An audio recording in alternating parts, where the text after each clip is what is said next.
Julio César.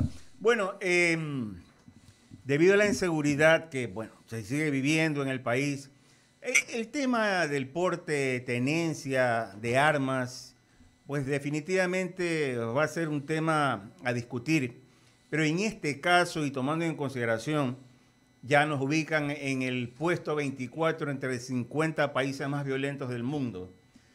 Y el tema sale a la palestra nuevamente, principalmente el porte de armas. Como penalista, ¿cómo lo analiza Julio César Cueva? Mil disculpas. Bueno, hay que distinguir entre la delincuencia organizada, que es la que genera todos estos casos que conmocionan a la sociedad, y la delincuencia común. Yo no creo que el ciudadano quiera armarse para ir a buscar a la delincuencia organizada y darse bala con la delincuencia organizada. Primero porque al ciudadano común le van a dar porte una pistola probablemente, y el delincuente organizado carga chaleco a prueba de balas, granadas, ametralladoras, subametralladoras, o sea, tiene una capacidad a nivel grado militar. ¿Okay? Entonces, hay que distinguir entre qué es lo que genera que el Ecuador esté Guayaquil esté en el puesto 24 de 50. Es el incremento de estos actos violentos que no son generados por delincuencia común. O sea, son dos cosas distintas. Creer que va a reducirse los niveles de inseguridad en temas de que se estén dando balas con fusil en las calles porque a la gente se le permita portar armas es una mentira, eso no va a pasar. El ciudadano quiere portar armas porque quiere meterle 5 tiros, si no son 20, al que le arranchó el celular en el semáforo. Esa es la verdad. Y la pregunta es, ¿estamos preparados para permitirle a la ciudadanía portar armas? Por si acaso, yo soy pro porte de armas, pero no puedo negar una realidad, que es la de no todos los ciudadanos están aptos. Todo el mundo quisiera portar un arma, esa es la verdad, pero creo que probablemente de cada 20 uno estará en capacidad de portar un arma. Esto no es cuestión de poder pagar el arma, es tener entrenamiento para portar el arma, saber disparar, porque si no, ¿de qué sirve que usted tenga un arma, se cruza con un delincuente y usted descarga 20 tiros, ninguno le pega al delincuente y le da a 20 ciudadanos que pasaban por ahí que no tenían nada que ver con el problema? Entonces, distingamos entre la delincuencia organizada que nos ha puesto en el puesto 24 del 50, ¿verdad? Y la delincuencia común, que es el que arranca el celular, el que roba en el semáforo. Son dos cosas distintas. Con la experiencia que tiene Julio César, ¿cree usted que nosotros podamos seguir ascendiendo en este ranking que en verdad para nada, más bien es un ranking de terror? Yo creo que sí, estamos para ocupar los primeros puestos. Fíjese usted que, los primeros puestos. Fíjese usted, y le voy a explicar por qué. Es curioso que quien hace este ranking es una institución pública de México, ¿verdad? Dedicada al tema de la seguridad, que reconoce que las 9 ciudades más violentas del mundo están en México. No nos olvidemos que las sucursales de exportación de drogas de México están en el Ecuador. La droga, claro. Aquí no hay los grandes narcos. Aquí somos una sucursal, somos un hub. Somos un puerto de acopio de lo que viene del Perú, de Colombia, sobre todo de Colombia, y aquí lo que hacemos nosotros, ¿verdad?, es embarcar la droga.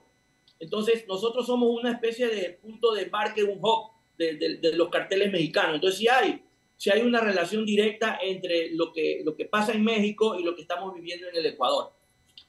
No nos olvidemos que el narcotráfico, hablando en términos generales, es un negocio como cualquier otro, ¿verdad? Solo que es ilegal.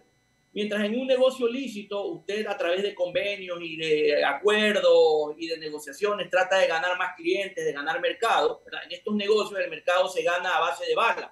Usted asciende en la estructura a base de ser cada vez más cruel. Entonces, esto que vemos es una lucha de territorio, pero así como los países luchan por tener mejores ventas en otras partes del mundo y los gobiernos se dedican a esto, estas organizaciones que son transnacionales también se dedican a eso. Entonces, ¿cómo se gana el territorio, el mercado aquí? Es en base a ser cada vez más agresivo. Entonces, esto no se va a terminar porque obviamente hay una lucha de territorios y eso significa una lucha de mercado, tanto interno como externo. ¿Por qué? Porque la lucha también es por controlar las rutas, por controlar los puertos. Entonces, esto no va a detenerse, no si no hay una política pública. Ahora, esta política pública tiene que tener dos frentes. El uno es el combate directo a estas personas en cuanto a, por ejemplo, cosas sencillas. porque el tema de la seguridad empieza por cosas sencillas. Acabamos de desaprovechar una oportunidad importante. Había un feriado.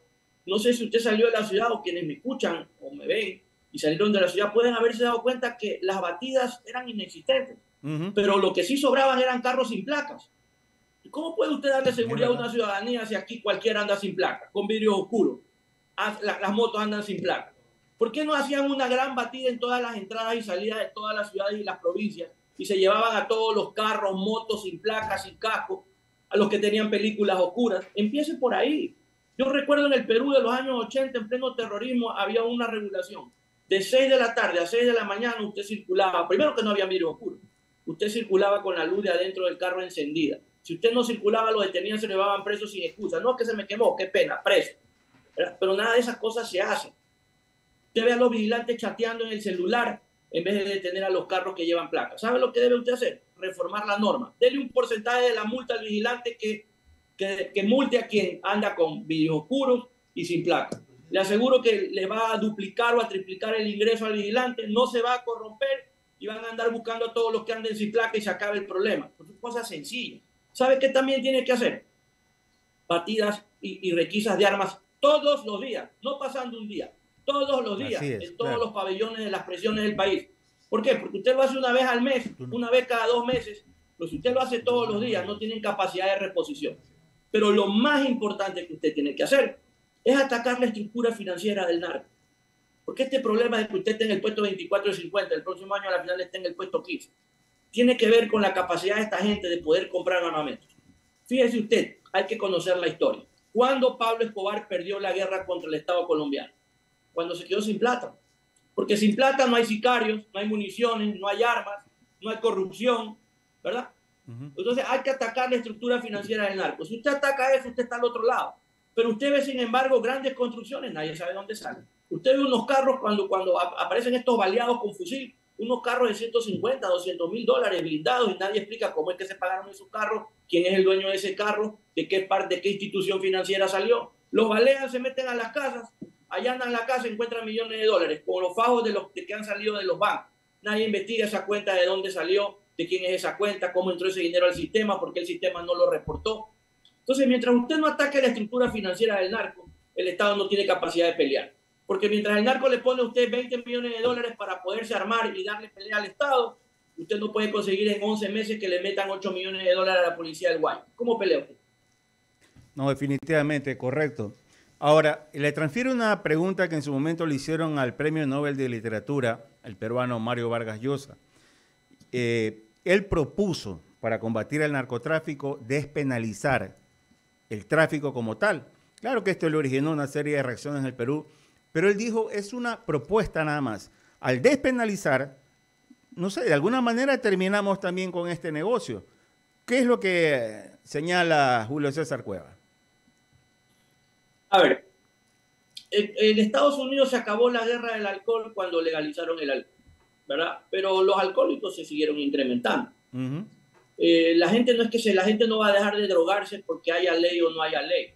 Y ese también es un error que usted escuchaba, que hay que eliminar la tabla. Usted cree que la gente dice, bueno, ya no me voy a drogar porque ya no hay tabla. El que se droga con tabla o sin tabla. La gente se va a drogar con regulación o sin regulación. El problema es que como el negocio es tan bueno, usted va a legalizar la cocaína, la marihuana y la heroína. ¿Sabe lo que hace esta gente? Se inventa el H y un pocotón de drogas químicas que son más adictivas, porque aquí el negocio, ¿qué es? Volverlo a usted adicto más rápido, porque entonces se vuelve un cliente fiel, entre comillas. Entonces usted legaliza 3 drogas, inventan ellos 4 más que no están legalizadas, que son ilegales, ¿verdad? Y eso hace que el negocio, y va a ser un sinfín. Y el problema no es ese, porque acuérdense que el problema de las drogas es un problema de salud pública. Usted lo que va a tener después de 50 años es una sociedad llena de zombies, ¿verdad? De gente que lo que hace es matarse entre sí porque simplemente no tiene conciencia de lo que hace en razón de que está drogada. La marihuana se ha venido legalizando poco a poco porque, por así decirlo, es una droga natural. Pero la cocaína, la heroína, la H, todas son drogas químicas que generan cada vez más adicción más rápido y son más nocivas para el sistema nervioso central y para la salud en general del ser humano.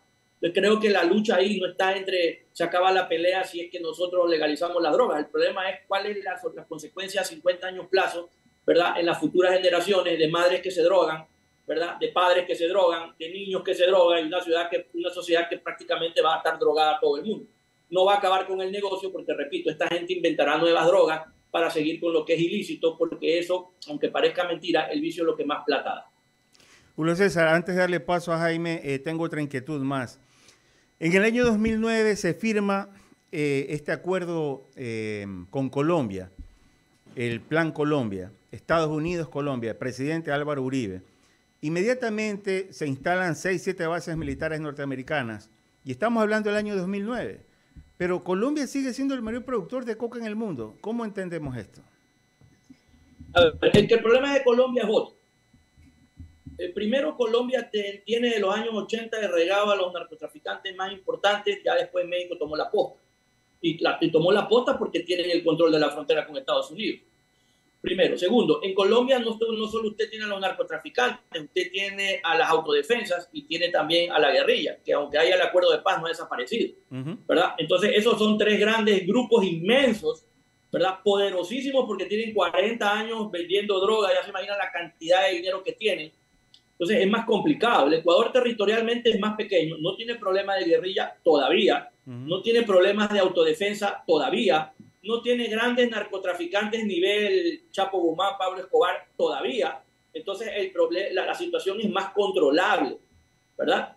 Pero, y obviamente, pues por todas esas situaciones que son contrarias en Colombia, el territorio es más grande, la selva es más grande, tiene 3 grupos que trafican, importantísimos, que tienen 40 años traficando, ¿verdad? Que tienen grandes, incluso acuérdense que había zonas en donde el Estado no entraba, que se las habían dejado a estas personas para no tocarlo. Eso no ha pasado en el Estado ecuatoriano todavía. Entonces, creo que estamos a puertas de volvernos una combinación de México con Colombia, ¿verdad?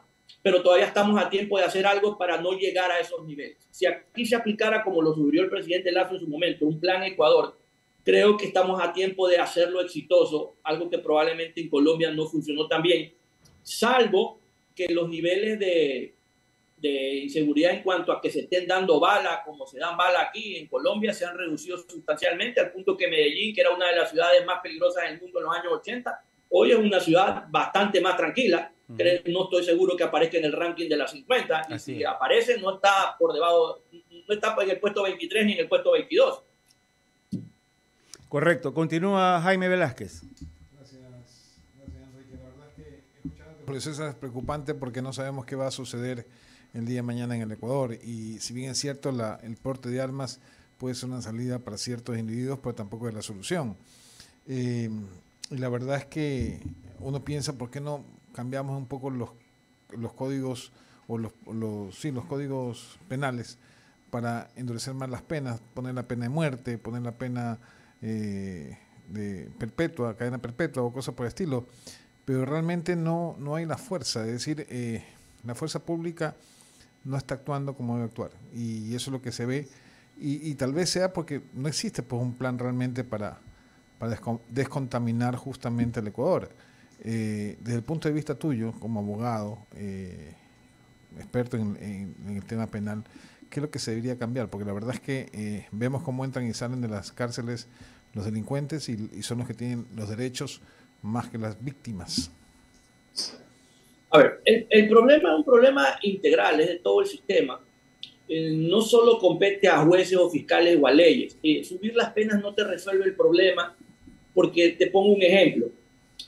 Tú sacas de las calles a alguien por robar un celular, lo metes a la cárcel. ¿En la cárcel sale rehabilitado o sale como un sicario? Sale como un sicario, porque adentro lo agarra un grupo, lo agarra otro y dice, bueno, ahora vas a hacer de tal grupo, dependiendo del pabellón que le toque.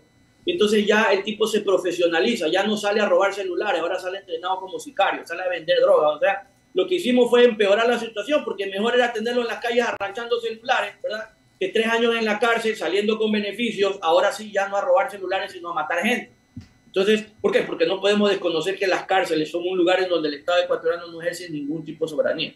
Son centros comando de entrenamiento y de control de la delincuencia organizada transnacional. Esos son. Esa gente tiene una tecnología y un equipamiento que ya quisieran las Fuerzas Armadas, ¿verdad? Entonces nadie hace nada. Por eso yo decía hace un momento, ya hay que hacer requisas de todo, todos los días, 2 veces al día, si es posible. No importa cuánto cueste, porque el costo se paga dándole seguridad a la gente en las calles. La gente no sale porque está intranquila porque tiene miedo de que vayan a matar a un señor de estos con fusil en un lugar en donde tú estás comiendo con tu familia. Ese es el problema. Claro. Eso no es delincuencia común. Ahora, el problema decía que es integral porque no solamente es tema de jueces y fiscales, es un problema también de la sociedad. Yo te digo porque yo lo veo. Le arranchan a alguien el celular, es lo más sencillo.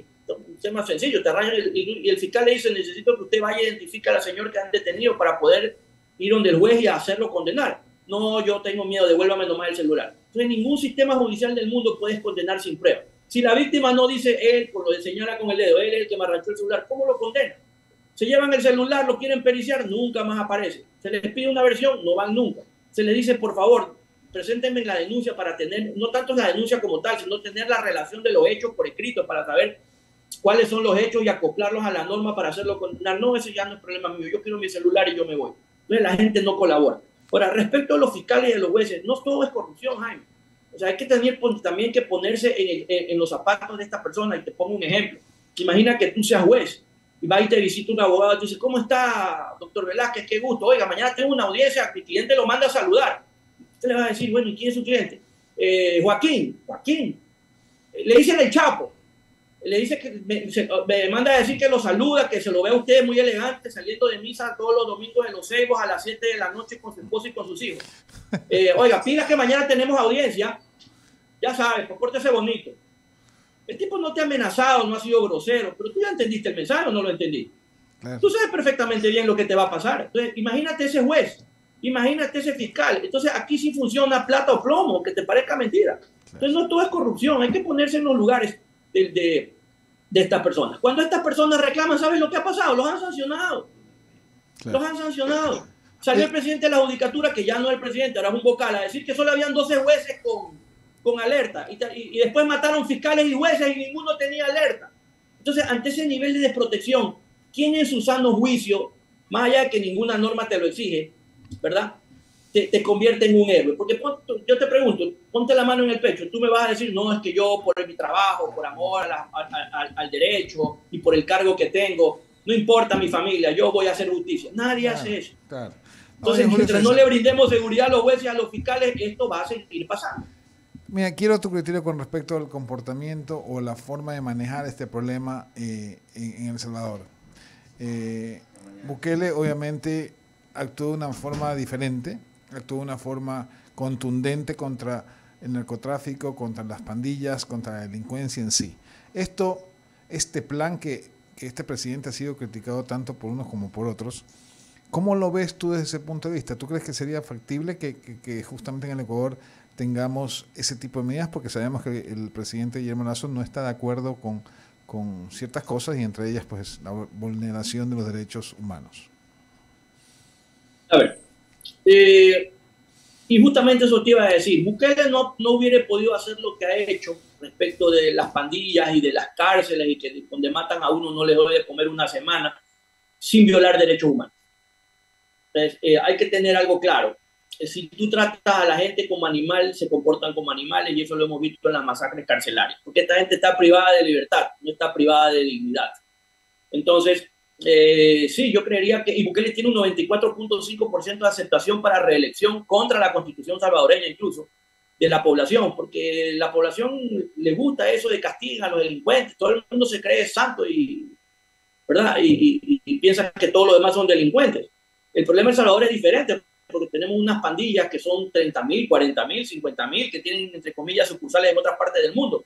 Eso no es tan grande así en el Ecuador, pero no se puede hacer sin violar derechos humanos. Y quien viola derechos humanos tiene que tener claro una cosa. Corre un riesgo de que mañana o más tarde lo procesen internacionalmente por delito de lesa humanidad, ¿no? Bukele obviamente tiene una agenda de probablemente perpetrarse en el poder, porque las personas que actúan así, una vez que ya se bajan del poder, normalmente terminan procesados, perseguidos, aunque hayan hecho las cosas bien. Implementar eso en el Ecuador va a requerir de alguien que tenga esa voluntad, de tener claro que probablemente después de que deje el poder termine procesado afuera o aquí. No sé si aquí realmente va a funcionar eso. Más bien creería yo que pueden adoptar otras medidas que funcionen de otra manera, disciplinarias, de control, sin necesidad de llegar a eso. ¿verdad? Pero obviamente hay unas grandes diferencias entre lo que es la pandilla en El Salvador y lo que son los delincuentes que tenemos nosotros aquí. Agradecerte por todo el tiempo y invitarte nuevamente el día de mañana para que estés por aquí en estos micrófonos y pues nos des estos criterios que son válidos para una sociedad mejor. Muchas gracias. Muchas gracias. Les agradezco a ustedes, que tengan un buen día. Igualmente, buen día. Chao. Una última noticia antes de irnos al corte.